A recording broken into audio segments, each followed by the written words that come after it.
So in this video, I'm installing a luggage rack on the right side of my Thruxton 900.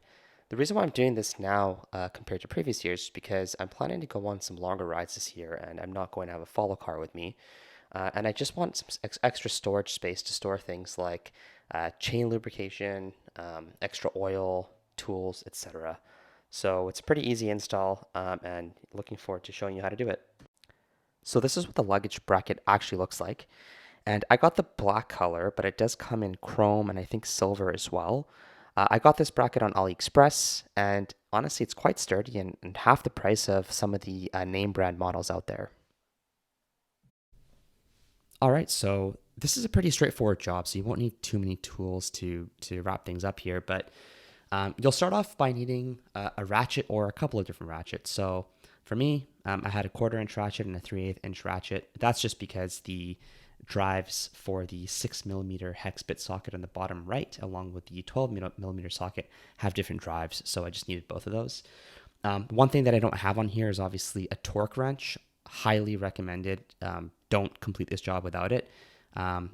It was just too big to put on this piece of paper to show you. So you will need a torque wrench, probably something that goes up to like 20 to 40 Newton meters. I also included an M8 tap. That's primarily to take out the existing blue thread lock from the bolt hole from my old bolt that I'll be taking out and replacing. The bolts that I'll be replacing will be using for the replacement will be an M8 bolt. That's between 25 to 30 millimeters in length. I chose 30 millimeters because I checked it and it does go all the way through and it's quite secure. And then other than that, just blue thread lock, just making sure you have new thread lock to put on the bolt to make sure that, it doesn't sort of start to unfasten with any vibrations that come from riding. So before you get started, put your bike on its side stand, or in my case, its center stand, and crack that top bolt on the first shock that you're working on. That bolt requires that 12mm socket we talked about a bit earlier, and once you crack that, you should be able to undo it with your finger pretty easily.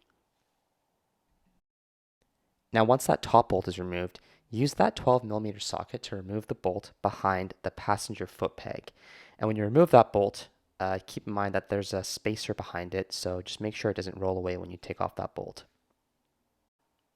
So before we do anything else, we want to get that M8 thread and thread that top bolt. Now, the reason why we're doing that is because there may be old thread lock in there, and in my case there was, and it essentially just makes sure that there's nothing in there, that the new bolt that's going in has a nice clean seat when you install it. So now that the bolts are removed, the next step is to install the bracket first on the bottom bolt that you removed.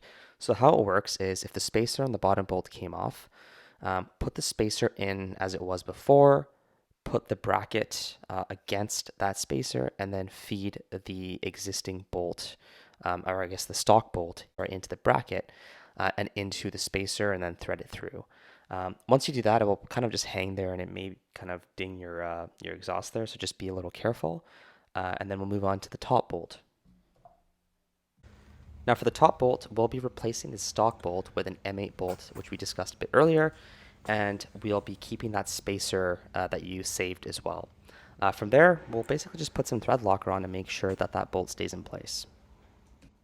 Now the final step is to take that bolt that has the blue thread lock on it, insert it into that top hole, and obviously bolt it in.